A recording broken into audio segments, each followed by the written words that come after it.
Isso aqui não é só uma guerra. E se você está olhando para isso como só mais um conflito, você provavelmente está perdendo o ponto mais importante de todos. Porque o que está em jogo aqui é controle de sistema, pessoal. E enquanto essa narrativa cresce, o mercado começa a fazer algo muito perigoso. Muita gente acreditando que o Bitcoin vai explodir para cima, mas olhando a estrutura, não é isso que está acontecendo. E é aqui que o jogo muda, porque enquanto o varejo tenta comprar, quem realmente entende o mercado está realmente se posicionando do outro lado. E hoje eu vou te mostrar exatamente o porquê, usando estrutura, contexto e leitura de mercado de verdade.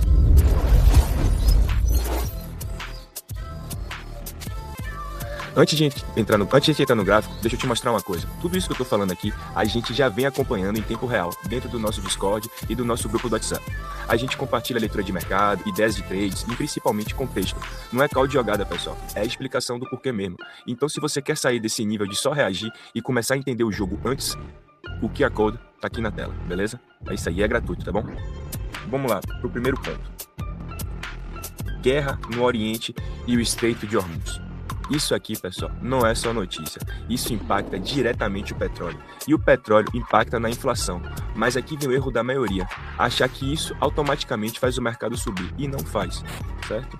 Agora, olhando o gráfico diário, a gente tem uma coisa muito clara. Sem nenhuma ferramenta, tá, pessoal? A gente tem uma perda da estrutura, médias viradas para baixo e o topo descendente. Isso, pessoal, não é acumulação. Isso é uma continuação. Você vê claramente queda forte, lateralização, queda forte, lateralização, certo?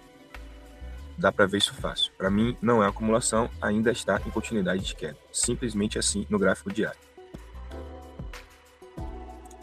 Agora vamos para o gráfico de 4 horas e é a mesma coisa, pessoal.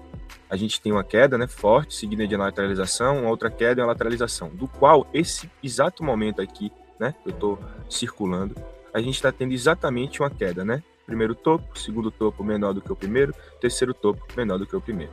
Fundo maior, fundo maior, fundo maior. Então a gente também está numa queda, tendência de baixa, pullbacks estão fracos, você vê que não está passando nem de 0,5 de Fibonacci, não vou mostrar isso para vocês hoje, só para dar essa ideia para vocês de como, sem precisar de nenhuma ferramenta, o que a gente pode concluir do gráfico em uma leitura no macro, vindo do macro para o micro, é isso. O preço respeitando as médias, não está quebrando, tentando se manter abaixo delas. Então hoje, pessoal, para mim é uma coisa muito simples. O mercado, ele não sobe porque a narrativa é boa, ele sobe quando a estrutura permite.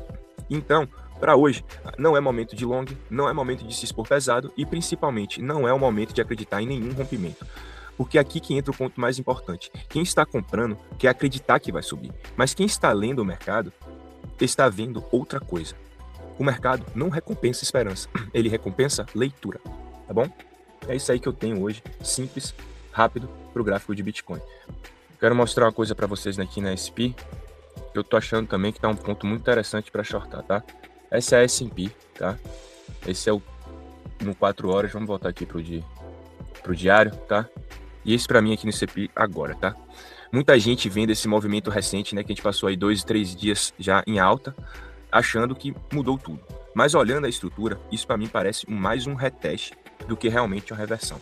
A gente vê um toque com a tendência de baixa, né, fazendo topos mais baixos do que os topos anteriores e fundos mais fundos do que os topos anteriores, tá? E agora a gente está tendo uma possível reação. Mas enquanto não houver rompimento acima das médias, eu não consigo enxergar o index tendo uma reversão. Eu consigo mais enxergar como uma continuação de short. Eu entrei nesse short aqui, vou até mostrar o ponto certinho para vocês. Eu tive a sorte de entrar nesse short aqui, nesse último movimento de queda, tá?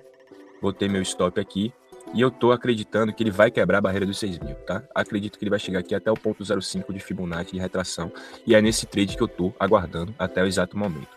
Se ele subir um pouco mais até 6.700, para mim, eu não tô vendo isso como um estresse, eu tô vendo isso mais como unidade de aumentar a minha mão, certo? Então, para a gente decidir aqui, ter uma conclusão sobre esse token, eu acho ainda que é continuação de short, tá? E possivelmente vou adicionar se ele me der essa possibilidade de chegar aqui acima dessa linha laranja aqui de 6.754. É o que eu tenho. Agora, tem um ativo que está contando, pessoal, uma história completamente diferente. E é aqui que a maioria do mercado começa a se confundir. Porque quando a gente fala de guerra no Estreito de Hormuz, a gente não está falando só de geopolítica, a gente está falando de oferta de energia. Uma parte relevante do petróleo global passa por ali, pessoal. E se você cria risco nessa rota, você cria risco de escassez. E o mercado detesta escassez. E aqui vem um ponto mais interessante desse bloco. O mercado pode até cair, o sentimento pode até piorar, mas isso não resolve o problema da oferta. E então, o que faz sentido aqui é olhar o petróleo com viés de alta, baseado nessa escassez. Existe uma leitura feita por players maiores, tá? Um trade que eu também estou tentando entrar e que eu vou até apresentar aqui no gráfico para vocês. Então, vamos olhar o gráfico aqui agora, né? Tem grandes players que estão tentando entrar nesse trade e eu também gostaria de entrar. Estou vendo na Hyperliquid muita informação, a Hyperliquid é uma trade, uma DEX, mas enfim, vamos concentrar aqui no Brent, né? Então eu tô com esse gráfico aqui do Brent, no qual eu tinha mostrado para vocês acho que tem umas 3 semanas que a gente vem falando no nosso canal bastante sobre o Brent, e eu tô enxergando aqui um possível trade, tá? A entrada foi exatamente nesse ponto aqui, tá? 98, se eu não me engano, vou botar bem bonitinho para vocês aqui, $100,05, pronto, perfeito. Tô com suspeitas de que, dado essa escassez que eu expliquei mais cedo para vocês, a gente vai ter um possível trade. Então, eu deixei o stop folgado abaixo desse gap, né, desse CME que tá aqui, tá vendo? Que geralmente o toque tem o hábito de vir preencher e depois voltar. E se ele me der essa oportunidade de novo de chegar no ponto 05, eu vou acumular. Então, assim, tô pensando, trade com entrada, tá? A 99,76, desculpa, era de $100 a minha. Enfim, essa é uma jogada meio arriscada minha, tá?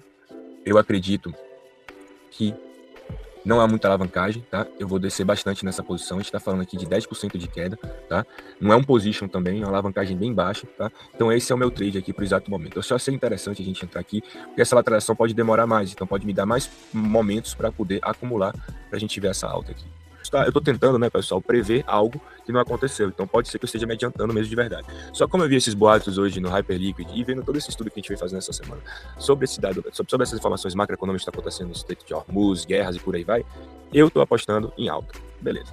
Não é uma aposta cega, pessoal. É um cenário com lógica, mas invalidação, claro. Se o conflito continua, o problema continua e o preço tende a refletir com o que eu tô pensando. Percebe a diferença? Aqui, pessoal, não é narrativa vazia, é narrativa, mas impacto real na economia. Enquanto o mercado discute se o Bitcoin sobe ou não, o petróleo está reagindo a algo muito mais concreto. O mercado não muda a tendência. Só porque temos 2, 3 dias de baixa, isso pode ser um ruído. Talvez seja só um ruído. Porque teve algumas notícias relacionadas ao fim da guerra e agora o pessoal está achando que o petróleo vai continuar chegando ao preço normal abaixo de $80. E aqui eu queria conectar com um vídeo que eu fiz ontem com vocês, que é a teoria do Ray Dalio, né? Sobre tensões geopolíticas. Quando a gente tem tensões geopolíticas, mais pressão econômica, o sistema começa a entrar em uma transição. E o papel da gente não é adivinhar, é entender onde está o risco e onde está a oportunidade. E se você perdeu tudo, isso aqui... Desculpa. E se você perdeu tudo, isso aqui é o que você precisa levar dessa live. Bitcoin ainda com estrutura fraca, S&P 500 mais cara de continuação do que de reversão e o petróleo sendo pressionado por um fator real.